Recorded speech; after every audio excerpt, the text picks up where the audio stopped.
여러분 안녕하십니까? 이데일리 초대석 진행의 이혜라 기자입니다.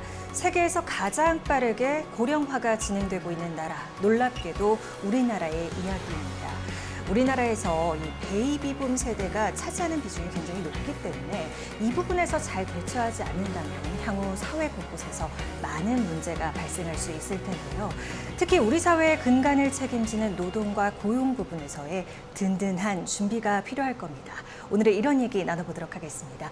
오늘은 김덕호 경제사회노동위원회 상임위원과 얘기 나눠보도록 하겠습니다. 안녕하십니까? 네, 안녕하세요. 네, 위원님 반갑습니다. 네, 반갑습니다. 제가 앞서서도 말씀을 드렸지만 네, 네. 비단 우리나라만의 네, 문제는 아니에요. 맞습니다. 그런데 전 세계적으로 태어나는 아기의 수는 줄고 네. 고령화는 빠른 속도로 진행이 네, 네, 되고 있죠. 그렇습니다. 이번에 네. 이 초고령 사회 계속 고용 연구회를 네, 네. 발족을 하셨다고 들었어요. 어떤 곳인가요? 그 말씀하신 것처럼 저출산 고령화가 급속히 진행되는데 특히 우리나라는 말씀하신 것처럼 세계가 유례없을 정도로 빠른 속도입니다. 이걸 어떻게 알 수 있냐면 전체 65세 이상 인구 비중의 14% 이상을 차지하게 되면 이걸 고령 사회라고 부르고요. 네. 또 20% 이상이 넘어가게 되면 초고령 사회라고 하는데 고령 사회에서 초고령 사회로 넘어가는 그 도달 연수가 있습니다. 이것이 우리나라가 7년인데 일본이 10년, 그리고 미국이 15년, 그리고 독일은 36년입니다. 이걸 볼 때 우리나라가 얼마나 고령화가 빨리 되는지 알 수가 있고요. 네. 이 지금 정부에서도 그러한 부분에 대처를 해서 어떠한 것들을 좀 준비하자라고 예, 예. 연구회가 시작이 된 것이죠. 예, 그렇습니다. 정부가 연초에 제4차 고령자 고용촉진 기본계획이라고 그 수립하면서 계속 고용에 대한 논의를 경사노위에서 해줄 것을 그렇게 원했었는데 아쉽게도 노동계가 참여를 하지를 못해가지고 할 수 없이 이제 전문가 중심으로 그리고 정부 부처의 담당 국장들이 모여가지고 초고령 사회 계속고용 연구회를 발족을 지난 7월 말에 했고요. 네. 오늘 오전에 2차 하고 왔습니다. 아, 그러셨군요. 네네. 이렇게 빠르게 다양한 놀이가 아무래도 필요한 영역일 네네. 테니까요. 그럼 실제로 이렇게 고령사에서 초고령사회까지 가는데 우리나라가 굉장히 빠르게 진입을 예. 하고 있다 이렇게 네네. 말씀을 해주셨는데요. 네네. 실제로 고령층의 그런 근로 희망 비율도 네네. 높나요?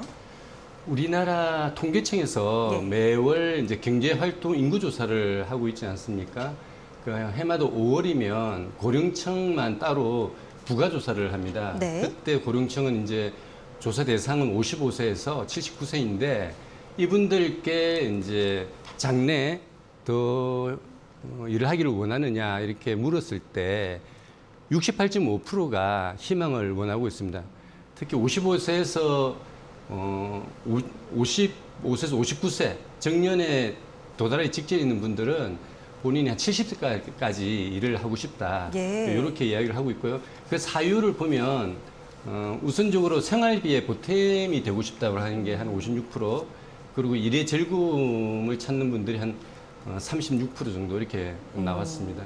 점차 이제 늘고 있는 그런 네네, 추세를 그렇습니다. 현황을 예, 짚어주신 예, 것 예. 같습니다. 그렇다면 이 초고령 사회로 진입을 할 때 노동시장에서 발생할 수 있는 문제점을 네. 우리가 알아야 대비를 할 수 네, 있을 네. 거잖아요. 어떤 문제점들을 예상해 볼 수 있을까요? 일반적으로 우리가 생각할 수 있는 게 국가적으로는 일단은 노동력이 부족해지지 않겠습니까? 그리고 생산성이 하락을 할 것이고요. 그렇게 되면 결국 경제 성장률이 저하될 것이고, 네. 그리고 그에 따라서 결국은 노년 부양비가 증가를 하게 됨으로써 연금이라든지 복지 재정에 대한 부담이 굉장히 커질 겁니다. 아, 예. 네, 국가 차원에서는 그렇고요. 개인 차원에서도 일단 소득이 감소하고 또 사회 관계가 단절되지 않겠습니까? 그렇게 그렇죠. 되면 아무래도 삶의 질이 떨어지게 될 것이라고 이렇게 보여지는데 또 우리나라는 특이한 점이 있습니다. 네. 이게, 어떤 건가요? 예, 네. 그러니까 말하자면 55세에서 64세 충분히 일할 수 있는 나이 이때의 고용률은 OECD 국가 중에서 좀 낮은 편입니다. 그러니까 일본과 비교해서는 한 고용률이 10% 정도 낮은 편이에요. 네. 그런데 또 반면에 65세가 넘어가 가지고 이제 노인 인구라고 할 수 있거든요.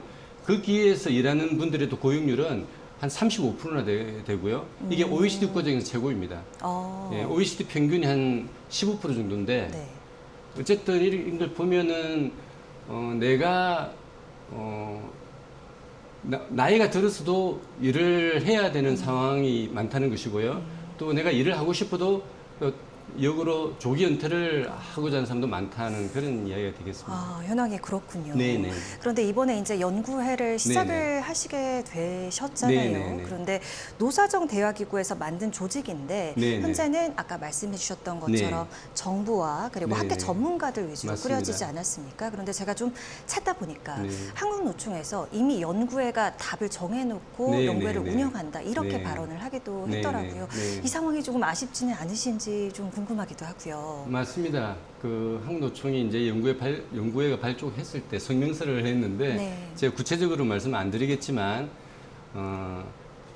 한국노총은 정년 연장만이 답이다 오히려 그렇게 이야기를 하고 있어요. 그래서 뭐 어차피 지금 경산호에 참여하지 않겠다고 한번 이야기를 한 바도 있지만 이 논의에 대해서 오히려 이제 답을 정해놓고 있는 것은 어찌 보면 노동계인 것 같고요.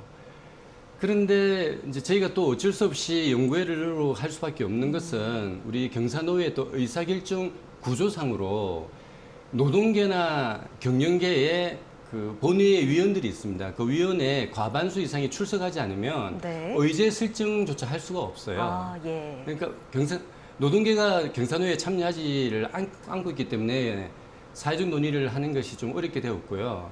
우리가 설득을 굉장히 많이 했지만 뭐 그게 되지 않아 가지고 너무나 안타깝고 그럼 가만히 있을 수는 없지 않습니까? 예, 예. 그래서 우리 경산호는 또 대통령 자문에 응하는 또 기능이 있기 때문에 그 역할로서 지금 이제 그 말씀드린 대로 전문가 집단하고 정부가 함께 참여해서 이렇게 논의를 하고 있습니다. 아, 그럼에도 불구하고 네. 그래도 이 노사가 머리를 또 맞대고 네, 또 네. 다양한 의견을 전해주면 좋을 가능성이 네, 네. 더 크다라고 볼 수 있을 것 같은데요.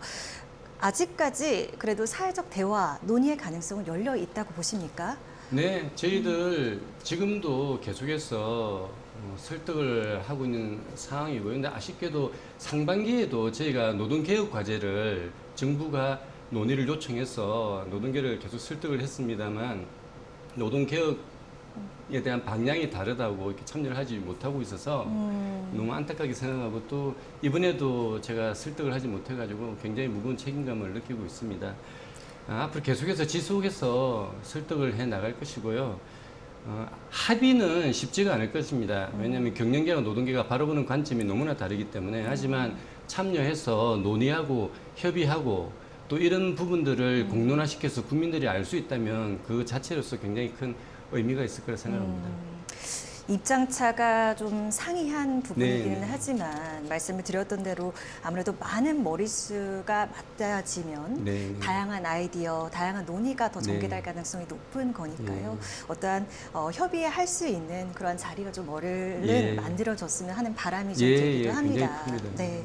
앞서 좀 설명을 해주신 게 네. 이제 연구의 발족에 좀 이유가 되기도 했었는데 그 정부에서 제4차 고령자 고용촉진 네, 네. 기본계획 이것을 내놨었잖아요. 네. 이 주요 내용에 대한 설명이 예, 한번 예. 필요할 것 같거든요. 이번에 이제 제 4차인데요. 이게 2007년부터 해가지고 5년마다 수립을 하도록 되어 아, 있습니다. 예. 그래서 기본적으로는 그 안에 담긴 내용 중에 뭐 재취업 지원이라든지 직업 훈련이라든지 뭐 창업 지원 그리고 뭐 실업급여 같은 고용 안전망을 구축하는 이런 부분에 대해서는 기본적으로 내용이 포함이 되어 있는 것은 비슷하고요. 이번에 좀 특징적인 것은 오래 일할 수 있는 여건을 마련한다는 내용이 들어가 있는 겁니다. 그 내용 중에 이제 세 가지만 이제 말씀을 드리면 첫 번째는 기업이 자율적으로 계속 일을 할 수 있도록 정년이 도달한 사람들을 계속 채용할 경우에 네. 계속 고용 장려금이라는 것을 월 30만 원에서 최대 2년까지 지원을 하는데 이것을 예. 대폭 늘렸고 또 그렇게 하는 기업들을 포상함으로써 이렇게 장려를 하겠다 이런 부분이 하나 들어가 있고요. 그 금액뿐만 아니라 인원수도 확실히 예, 인원수를 늘리나요? 많이 늘렸습니다. 예, 그렇게 네. 되어 있고 그다음에 두 번째로는 상생임금위원회 지금 이제 만들어지고 활동을 네. 하고 있는데요.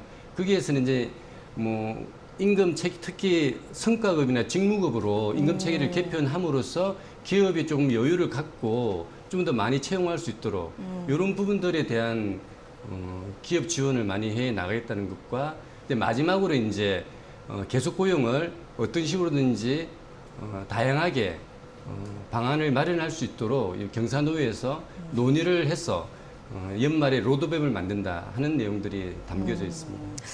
제가 말씀을 이제 듣다 보니까 이런 말이 있잖아요. 일자리가 아주 최고의 복지다라는 맞습니다. 예, 말씀 예, 있지 예, 않습니까?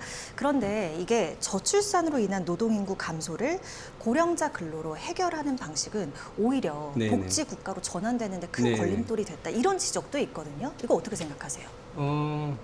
아주 틀린 이야기는 아니지만, 그렇지만 이제 그게 조금 지적이 맞지 않는 이유를 조금 말씀드리자면, 우리가 이제 복지국가라고 하는 것이 사실은 1919년도 바이마르 헌법에서 시작됐는데, 그때는 정말 근로자들이 환경이 열악했거든요. 예. 그래서 국가가 삶의 질을 높임으로써 인간다운 삶을 최소한으로 보장하겠다. 이런 게 이제 복지국가 아니겠습니까? 근데 그렇죠. 이것이 시대나 나라마다 다 다를 수밖에 없죠. 네. 여건이 다르니까. 우리나라 같은 경우에는 이제 21세기, 그러니까 2000년대 들어와가지고는 기대 수명이 높아졌고, 또 개인들이 다 건강 관리를 잘 유지를 하고 있기 때문에 모두가 아까 모두에 말씀드린 것처럼 일을 하려고 하는 성향들이 굉장히 높습니다. 그렇다면 우리나라에서는 말씀하신 것처럼 일자리가 최선의 복지가 될 수가 있는 거죠. 그런 차원에서 이제 특히 우리나라는 지금 이제 베이비붐 세대라고 할 수 있는 1953년생부터 한 3년생까지를 베이비붐 저희 세대. 아버지 때 맞습니다. 나이네요. 예. 네. 저는 이제 2차 베이비붐 아, 세대라 예. 할 거예요. 저는 나이를 말씀드리겠지만 나이가 추정이 됩니다. 네. 근데 이런 분들은 우리 경제를 견인해 왔던 분이고요. 그렇기 때문에 정말 경제활동에 적극적인 의지를 가지고 참여하려고 하는 분들이거든요. 근데 이분들이 조기 은퇴를 한다. 이분들은 또 숙련이라든지 경험도 많으시거든요. 이런 부분들은 정말 국가적으로 손실이 아닐 수 없고 개인적으로도 조기 은퇴를 하게 됐을 경우에 소득 감소가 온다든지 또 사회적 단절로 인해 가지고 삶의 질이 떨어지는 이런 부분이 있기 때문에 참 인적 자원으로서 고령 인력을 이제 인적 자원으로서 봐야 되는데 최근에 보면 이제 정치권에서 이렇게 노인을 폄하하는 이런 반응들이 나오지 않습니까? 아, 그 투표권 네, 제한하는 맞습니다. 그거 말씀하시는 거죠? 그래서 예. 기본적으로 우리나라 고령 인력을 보는 시각이 좀 달라져야 된다. 이렇게 제가 생각하고 있습니다. 네, 어떠한 시각의 전환이나 네, 그게 변화도 필요하다. 네네. 그 시대의 변화에 따라서 네네, 그 말씀을 그렇게 해주신 것 생각합니다. 같습니다. 자, 이 고령자 계속 근로 같은 경우에 결국 이 정년 연장이랑 맞닿아 있을 수밖에 없을 것 같은데요. 근데 앞서서도 잠시 언급을 해주신 것 같아요. 그렇게 되다 네. 보면 일자리를 구하는 청년층과의 네, 네. 충돌, 왜냐하면 네, 일자리 네. 쟁탈전 네, 네. 이런 우려도 나오거든요. 예. 우려에 대한 방안이 있습니까? 충분히 그렇게 생각할 수가 있죠. 언뜻 생각하면 이제 그런 우려가 나올 수밖에 없는데, 하지만 이제 청년들이 가고자 하는 아까 말씀드린 대기업하고 공기업 이런 부분들은 만약에 정년 연장을 했을 경우에 문제가 될 수 있지만 계속 고용이라고 하는 것은 정년 연장만의 방법이 있는 건 아니거든요. 네. 굉장히 다양한 방식이 있을 수 있습니다. 그래서 일단 기업이 여유를 갖고 고령자를 계속 채용하기 위해서는 기본적으로 기업 부담을 줄여줄 수 있는 임금 체계 개편이 연계돼야 된다 생각이 들고요. 또 기본적으로 생산성도 향상시킬 수 있는 방향으로 가야 된다 생각하고요. 그리고 또 청년 일자리하고 충돌하지 않는 고령자들만의 어떤 적합 직종이라든지 직무들이 많이 있을 것이고 그걸 발굴해가지고 그쪽으로 갈 수 있도록 재배치를 한다든지 직업 훈련을 시켜서 직업 전환을 하는 지원을 만약에 한다면 그런 방법들을 찾는 것이 정부의 할 일이라고 생각합니다. 뭐 여러 가지 직업 훈련이나 그리고 말씀해 주셨던 것처럼 결국에 이 시스템을 잘 갖춘다면 네. 생산성 향상으로 이어질 네, 수가 네. 있고 그렇게 되면 오히려 이제 청년층에게도 네, 네. 구직의 기회가 더 커질 수 있다. 예, 예. 그런 부분을 언급을 예, 해 주신 맞- 거라고 이해를 해보도록 그렇습니다. 하겠습니다. 이 고령자 계속 고용 같은 경우에는 결국 임금체계 개편과도 맞닿아 있을 수밖에 없는데요. 대표적으로 임금 피크제. 네, 네. 그런데 노동계에서 이 임금 피크제를 네. 바라보는 시각이 아무래도 맞습니다. 고령층이 근로를 하게 되면 임금 삭감의 수단으로 쓰일 가능성이 높기 때문에 이것을 악용하고 있을 수 있다, 기업들이. 네, 네, 그렇기 네. 때문에 폐지해야 된다. 이렇게 네, 얘기를 하고 있기 때문에 맞습니다. 노동계랑 갈등이 격화되진 않을까요? 좀 걱정됩니다. 노동계 입장에서는 그렇게 이야기할 수 있죠. 특히 노동조합이 있는 곳에서는 그곳에 충분히 고용을 보장을 받을 수 있기 때문에 임금 피크제 이런 부분에 대해서 반감을 가질 수밖에 없을 겁니다. 네. 하지만 우리는 나라 전체를 생각해야 되고 또 청년 세대도 생각을 해야 되지 않겠습니까? 그렇죠. 그런 차원에서 이 노동시장에서 작용하고 있는 이 수요와 공급의 원칙을 너무 무시하면 안 된다고 생각합니다. 지금 기업이 정년 연장 때문에 너무 부담만을 가진다. 그럼 그렇게 기업도 기업 활동을 통해서 이제 국가 경제가 발전한 것이기 때문에 그렇게만 갈 수는 없는 거고요. 특히 우리나라 같은 경우는 근속 연수를 따지고 연공제를 따지고 있기 때문에 이런 속에서는 또 한 번 채용을 하면 해고를 하지 못하고 이런 속에서는 노동계가 주장하는 정년 연장만을 주장하는 것은 무리가 있는 것이고요. 우리가 2014년도에 그때 58세였습니다. 정년이 법적으로. 그때 60세로 이렇게 늘리면서 그때 어떤 법조항이 있었냐면 임금 차이 개편, 예를 들자면 임금 피크제 같은 네, 것을 네. 도입해서 이런 부분들을 조치해야 된다고 하는 이런 규정들이 있었습니다. 하지만은 이런 것들이 거의 그러니까 대기업에서는 이제 노동조합이 있으니까 그 반영이 어렵게 되었고요. 중소기업 같은 경우는 역으로 또 인력이 부족하기 때문에 네. 또 정년연장을 원했었고 그래서 반드시 그런 식으로 노동계가 주장하는 우려하는 속으로 이렇게 흘러가지는 않을 거라고 생각합니다. 그러니까 현실적인 좀 네, 대안들을 마련을 하는 게 필요할 네, 것 네, 같습니다. 맞습니다. 이 노동시장 이중구조 문제가 고령층에도 네. 고령층 근로에도 적용이 되는 것으로 네, 알고 네. 있습니다. 그러니까 노동시장 이중구조라고 하면 양질의 일자리와 그렇지 않은 일자리가 네, 더 네. 양극화되는 네, 그런 네. 현상을 말하지 않습니까? 맞습니다. 그러니까 예를 들어서 50대 같은 경우에는 전문직 근로가 좀 네, 많고 네, 맞습니다. 60, 70대 같은 경우에는 뭐 편의점 파트타임 네, 같은 네. 단순 노무 네, 네.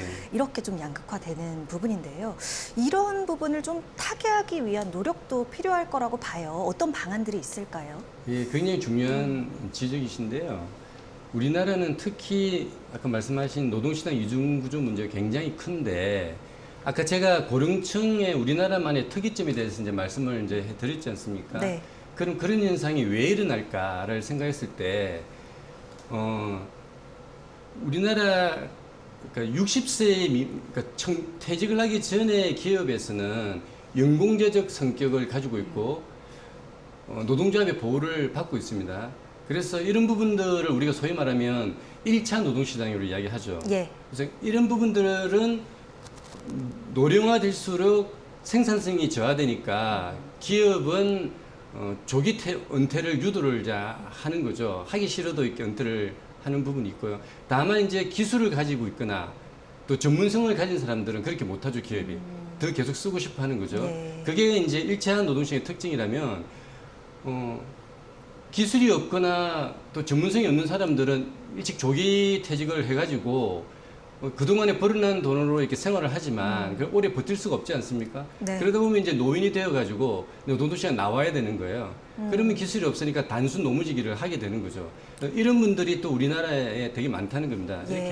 이렇게 1차 노동시장과 2차 노동시장 간의 간격이 굉장히 넓은데 그렇다면 이제 우리가 이제 계속 고용 연구를 하는 이유도 그런 거죠. 어떻게 막을 것이냐. 네.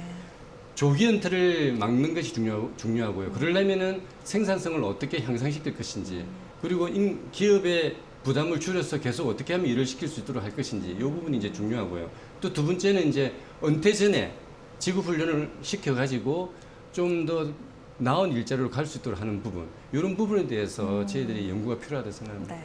결국에 제가 오늘 좀 질문을 드린 것들이 네네. 연구회에서 앞으로 논의를 하셔야 할 부분들 위주로 네네. 제가 많이 질문을 드린 것 같습니다. 네. 그렇다면 이 연구의 최종 목표가 있다면 어떤 것인지 좀 들어보겠습니다. 지금 이제 일단 연구회에서는 기본적으로 정부가 우리 경산노위에 요청했던 부분은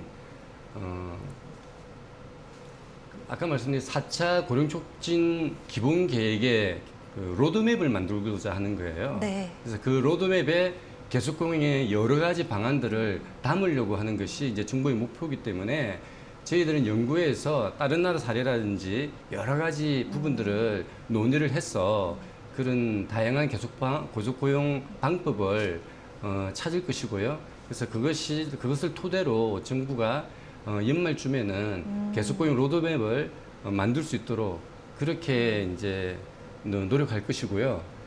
연구하는 도중이라도 아까 노동계의 어떤 참여 말씀을 하셨지 않습니까? 네.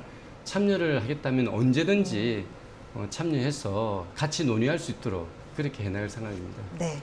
자, 마지막으로 당부하고 네네. 싶은 말씀이 있으시다면 좀 들어보고 싶습니다. 얼마 전에 IMF가 우리나라 경제 성장률을 또 낮췄어요. 아, 봤어요. 예, 예. 네. 그래서 1.4%로 이렇게 낮췄는데 이게 일본보다도 낮은 수치입니다. 국가적으로 정말 위기 상황이 아닐 수가 없어요. 이런 상황 속에서 지금 노동계가 불참하고 있는 게 굉장히 안타깝고 우리가 초고령 사회를 대비하고 또 지금 노동시장에 노동법제들이 굉장히 낡아 있지 않습니까? 네. 이런 것들을 개선하는 것은 굉장히 국가적으로 시급하고 절실하다고 생각이 되기 때문에 노동계가 또 경영계도 함께 참여해서 허심탄회하게 논의를 좀 해나갔으면 하는 바람 당부 말씀드립니다. 네. 네, 다양한 논의로 앞으로 우리 사회가 한 단계 발전하고 더 따뜻하게 나아갈 수 있도록 노력을 해주실 거라고 네. 믿겠습니다. 예. 오늘 여기서 인사 나눠보도록 예. 하겠습니다. 오늘 말씀 고맙습니다. 감사합니다.